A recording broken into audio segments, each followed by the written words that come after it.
Hello दोस्तों, आज हम लोग स्टार्ट करेंगे भारतीय स्वतंत्रता अधिनियम 1947 का। ये जो है कि हम लोग एम लक्ष्मीकांत सर का जो बुक है पॉलिटी, उसको हम डिस्कस करेंगे। तो आइए शुरू करते हैं। भारतीय स्वतंत्रता अधिनियम 1947 फरवरी 20 फरवरी 1947 को ब्रिटिश प्रधानमंत्री क्लेमेंट एटली ने घोषणा की कि 30 जून 1947 को भारत में ब्रिटिश शासन समाप्त हो जाएगा। इसके बाद सत्ता उत्तरदायी भारतीय हाथों में सौंप जाएगी। इस घोषणा पर मुस्लिम लीग ने आंदोलन किया और भारत के विभाजन की बात कही। 3 जून 1947 को ब्रिटिश सरकार ने फिर स्पष्ट किया कि 1946 में गठित संविधान सभा द्वारा बनाया गया संविधान उन क्षेत्रों में लागू नहीं होगा जो इसे स्वीकार नहीं करेंगे।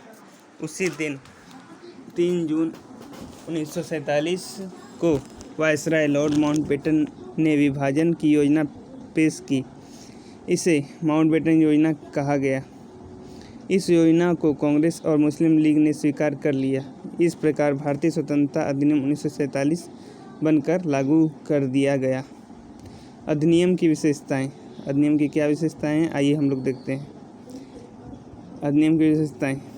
1 नंबर, इसने भारत में ब्रिटिश राज समाप्त कर 15 अगस्त 1947 को इसे स्वतंत्र और संप्रभु राष्ट्र घोषित कर दिया।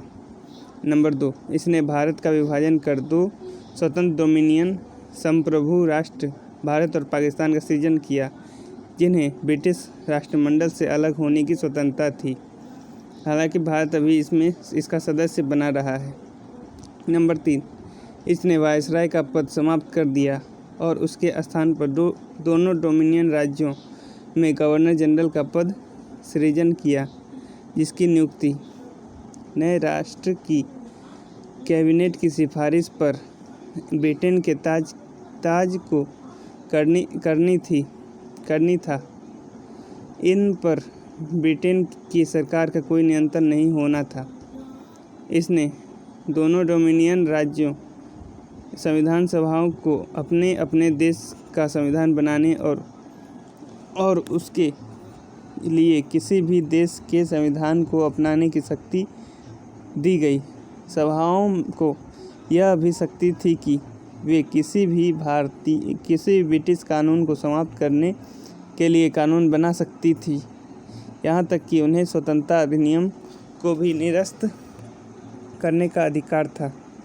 इसने दोनों डोमिनियन राज्यों की संविधान सभाओं को यह शक्ति प्रदान की कि वे नए संविधान का निर्माण एवं क्रियान्वित होने तक अपने अपने संबंधित राज्यों के लिए विधानसभा बना सकती थी। 15 अगस्त 1947 के बाद ब्रिटिश संसद में पारित हुआ कोई भी अधिनियम 2 डोमिनियनों पर तब तक लागू नहीं होगा जब तक कि दोनों डोमिनियन इस कानून को मानने के लिए कानून बना नहीं लेंगे। 6, इस कानून ने ब्रिटेन में भारत सचिव का पद समाप्त कर दिया। इसकी सभी शक्तियां राष्ट्रमंडल मामलों के राज्य सचिव को स्थानांतरित कर दी गई। 7वां है, इसने 15 अगस्त 1947 से भारतीय रियासतों पर ब्रिटिश संप्रभु को समाप्त करने की भी घोषणा की। इसके साथ ही आदिवासी क्षेत्र समझौता संबंधों पर ब्रिटिश हस्तक्षेप समाप्त हो गया। इसने भारतीय रियासतों को यह स्वतंत्रता दी कि वे चाहें तो भारत या पाकिस्तान डोमिनियन के साथ मिल सकती है या स्वतंत्र रह सकती है। 9वां, इस अधिनियम ने नया संविधान बनने तक प्रत्येक डोमिनियन में शासन संचालित करने एवं भारत शासन अधिनियम 1935 के तहत उनके प्रांतीय सभाओं में सरकार चलाने की व्यवस्था की। हालांकि दोनों डोमिनियन राज्यों को यह कानून में सुधार करने का अधिकार था। 10वां, इसने ब्रिटिश शासक को विधेयकों पर मताधिकार और उन्हें स्वीकृत करने का अधिकार से वंचित कर दिया, लेकिन ब्रिटिश शासक के नाम पर गवर्नर जनरल को किसी भी विधेयक को स्वीकार करने का अधिकार प्राप्त था। 11, इसके अंतर्गत भारत के गवर्नर जनरल एवं प्रांतीय गवर्नरों को राज्यों का संवैधानिक प्रमुख नियुक्त किया। इन्हें भारत मामलों पर राज्यों की परिषद के परामर्श पर कार्य करना होता था। इसने शाही उपाधि भारत का सम्राट शब्द समाप्त कर दिया। इसने भारत के राज्य सचिव द्वारा सिविल सेवा में नियुक्तियां करने और पदों में आरक्षण करने की प्रणाली समाप्त कर दी। 15 अगस्त 1947 से पूर्व के सिविल सेवा कर्मचारियों को वही सुविधाएं मिलती रही जो पहले से प्राप्त थी। 14 से 15 अगस्त 1947 के मध्य रात्रि को भारत में ब्रिटिश शासन का अंत हो गया और समस्त शक्तियां 2 स्वतंत्र डोमिनियन राज्यों भारत और पाकिस्तान में स्थानांतरित कर दी गई। लॉर्ड माउंटबेटन नए डोमिनियन भारत के प्रथम गवर्नर जनरल बने। उन्होंने जवाहरलाल नेहरू को भारत के पहले प्रधानमंत्री के रूप में शपथ दिलाई। 1946 में बनी संविधान सभा को स्वतंत्र भारतीय डोमिनियन की संसद के रूप में स्वीकार कर लिया। अब यहाँ पे कुछ पॉइंट दिया हुआ है जो कि अंतरिम देख लेते हैं। इसमें अंतरिम सरकार में कौन से मंत्री कौन विभाग के अध्यक्ष थे उसको हम देख लेते हैं। जवाहरलाल नेहरू राष्ट्रमंडल संबंधी और विदेश मामलों के मंत्री थे। अंतरिम मंत्रिमंडल जब गठन हुआ था।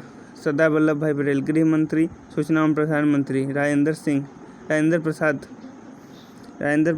डॉक्टर राजेंद्र प्रसाद थे कृषि एवं खाद्य मंत्री। जॉन मथाई उद्योग एवं नागरिक आपूर्ति मंत्री। जगजीवन राम श्रम मंत्री।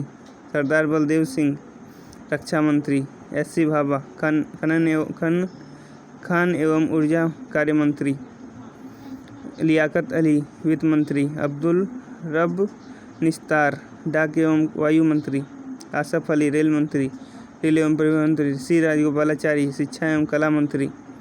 आई चुंदीरकर स्वास्थ्य मंत्री। जोगेंद्र नाथ मंडल विधि मंत्री। अंतरिम सरकार के सदस्य वायसराय की कार्यकारी परिषद के सदस्य थे। वायसराय परिषद का प्रमुख बना रहा लेकिन जवाहरलाल नेहरू की परिषद उपाध्यक्ष बन गया। और स्वतंत्र भारत का पहला मंत्रिमंडल हम लोग देख लेते हैं, जो कि भारत जब स्वतंत्र हो गया उसके बाद पहले थे जवाहरलाल नेहरू प्रधानमंत्री, राष्ट्रमंडल एवं विदेश मामलों के मंत्री और वैज्ञानिक शोध के अध्यक्ष। सरदार वल्लभ भाई पटेल गृह, सूचना, प्रसारण, राज्य के मामले के मंत्री। राजेंद्र प्रसाद खाद्य एवं कृषि मंत्री। जॉन मथाई रेल एवं परिवहन मंत्री। R.K. सोनोवाल शेट्टी वित्त मंत्री। B.R. अम्बेडकर विधि मंत्री। जगजीवन राम श्रम मंत्री। सरदार बल्लभ सिंह रक्षा मंत्री। राजकुमारी अमृता कौर स्वास्थ्य मंत्री। S.G. भाभा वाणिज्य मंत्री। रफ़ी अहमद किदवई संचार मंत्री और श्यामा प्रसाद मुखर्जी उद्योग एवं आपूर्ति मंत्री। V.N. गाडगिल खनन एवं ऊर्जा मंत्री। तो आज हम लोग का यही ख़त्म हो गया। अब फिर अगला चैप्टर है।